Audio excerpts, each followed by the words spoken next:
एक मित्र ने पूछा है,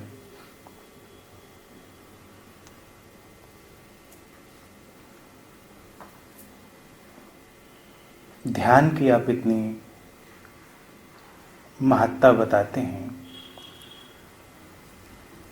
सचमुच में इसकी महत्ता इतनी क्यों है और ध्यान में प्रवेश हो इसके लिए वास्तविक रूप में क्या आवश्यक है?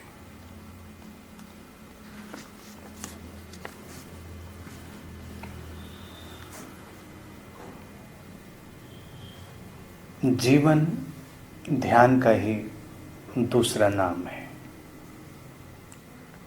और ध्यान में प्रवेश के लिए जो सर्वाधिक आवश्यक है वो बहुत साधारण सी बात, प्रतीक्षा और सजगता। प्रतीक्षा पूर्ण सजगता या सजगता पूर्ण प्रतीक्षा। बस इतनी छोटी सी शर्त पूरी करते ही, इतनी छोटी सी पात्रता पूरी करते ही ध्यान के जगत में व्यक्ति का प्रवेश हो जाता है। एक घटना है, एक खोजी एक बार एक जैन सद्गुरु के पास पहुंचा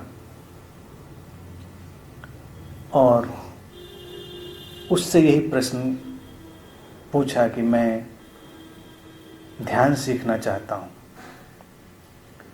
तो जैन सद्गुरु ने कहा, वो एक बुढ़ा व्यक्ति था, बहुत ही वयोवृद्ध। उसने कहा तुम्हें प्रतीक्षा करनी होगी। तो खोजी ने पूछा कब तक?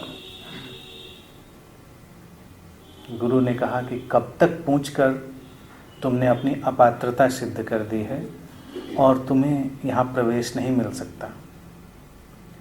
प्रतीक्षा में कब तक नहीं होता।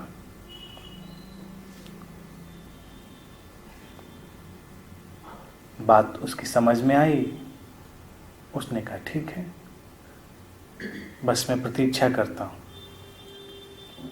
तो गुरु ने उसको बहुत सारे कामों में लगा दिया, झाड़ू लगाना, बर्तन साफ करना, बाग के पत्ते बटोरना, जितने भी इस तरह के छोटे मोटे काम थे। और न उससे कोई मुलाकात करी, न उससे कोई बात की। काफ़ी दिन तक चलता रहा। महीने बीत गए, साल बीत गया, 3 साल बीत गए। गुरु ने उससे मुलाकात ही नहीं की। वो ध्यान सीखने आया था और ध्यान के अलावा सारी बातें उसके साथ हो रही थी, सब कुछ काम वो कर रहा था। 3 साल के बाद फिर उसके अंदर वही प्रश्न उठा कि आखिर कब तक। और वो गुरु के पास गया। उसने फिर वही बात की कि प्रतीक्षा की आपने बात की और मैंने पूरी निष्ठा से 3 साल प्रतीक्षा की, आखिर कब तक? गुरु ने कहा कि तुम अभी वहीं के वहीं हो, तुमने कोई प्रतीक्षा नहीं की, तुम तब से दिन गिन रहे हो। दिन गिनना प्रतीक्षा नहीं होती। प्रतीक्षा एक भावदशा है, अज्ञात के आमंत्रण के लिए एक हृदय से उठी हुई पुकार है। फिर बात समझ में आ गई खोजी की। उसने कहा ठीक है, अब नहीं पूछूंगा, मैं रह सकता हूँ यहाँ? गुरु ने कहा बिल्कुल रहो, लेकिन अब कल से तुम्हारी ध्यान की शिक्षा प्रारंभ होती है।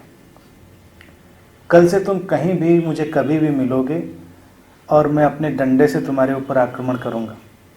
तुम बच सकते हो तो बच जाना। अब उसके अगले दिन से पिटाई शुरू हो गई।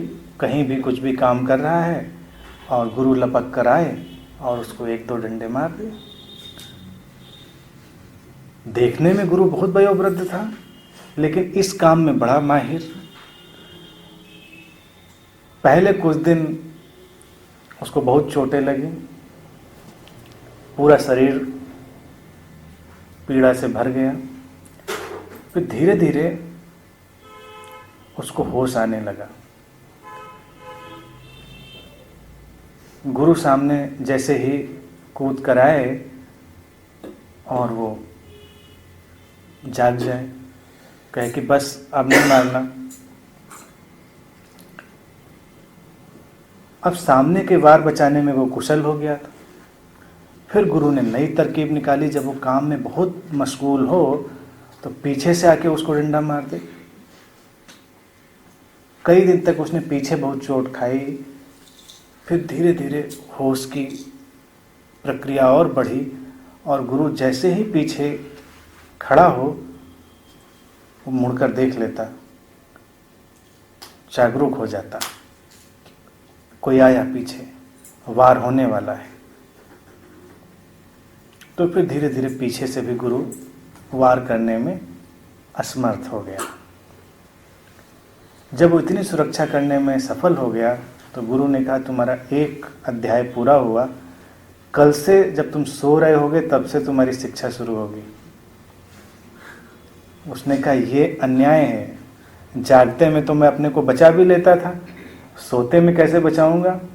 तो गुरु ने कहा, मैं ये सब नहीं जानता, मेरा तो यही ढंग है। और कुछ हफ्ते उसकी नींद में खूब पिटाई हुई। अब नींद में बेचारा क्या करता, वो तो सो रहा है, गुरु आए और उसकी पिटाई करके चला जाए। पिटने के बाद वो जगे। कुछ हफ्ते के बाद फिर कुछ घटना शुरू हुआ। डंडा पड़ने से पहले ही वो जागने लगा। फिर एक आध हफ्ते बाद इससे भी ज्यादा कुछ हुआ। गुरु जैसे ही कमरे में प्रवेश करे वो जागने लगा। फिर वो कमरे की तरफ गुरु जब मुड़ ही रहा होता था वो तब जागने लगा। तो गुरु ने कहा कि अब तुमने सजगता का स्वाद ले लिया है, अब तुम्हारा अगला अध्याय शुरू होगा। तो शिष्य ने कहा, अब इसका अगला अध्याय क्या होगा? उसने कहा, ये मैं नहीं बताऊंगा, लेकिन अब परीक्षा इससे गहरी ही होगी। तो बहुत उधेड़-बुन में था शिष्य कि अब क्या करेगा ये। जागने में डंडे पड़ चुके, नींद में, अब इसी उधेड़-बुन में वो रास्ते में झाड़ू लगा रहा था और गुरु एक पेड़ के नीचे बैठा हुआ था। उसने सोचा कि इन्होंने तो बहुत डंडे चला लिए, सजगता का एहसास भी मुझे हुआ, एक बार डंडा जरा मैं इनके ऊपर चला के देखूं इनकी क्या हालत है। और झाड़ू लगा रहा है, सोच रहा है। गुरु वहीं पेड़ के नीचे चिल्लाया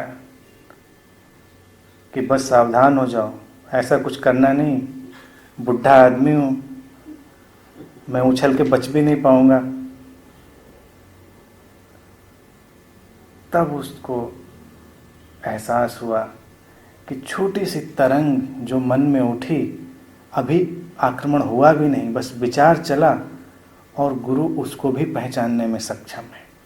सजगता का एक चरम बिंदु।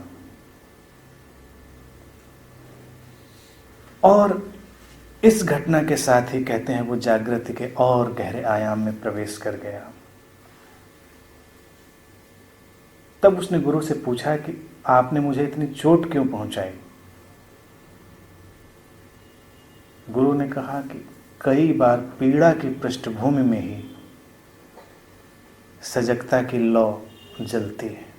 जीवन में जब पीड़ा प्रवेश करती है तो तुम्हारे सामने अपॉर्चुनिटी होती है, मौका होता है कि तुम अधिक से अधिक जागरूक हो सको। मौका है, अनिवार्य नहीं है कि व्यक्ति जागरूक हो, लेकिन हो सकता है। पीड़ा तुम्हें भूलने नहीं देती। सफरिंग इसलिए हमेशा व्यर्थ नहीं है। लोगों को प्रश्न उठता है, जीवन में इतनी सफरिंग क्यों है, इतना दुख क्यों है, इतना कष्ट क्यों है? एक उपाय है कि तुम सारे कष्ट को पोंछ दो। एक उपाय है कि तुम उस कष्ट की पृष्ठभूमि में जाग जाओ।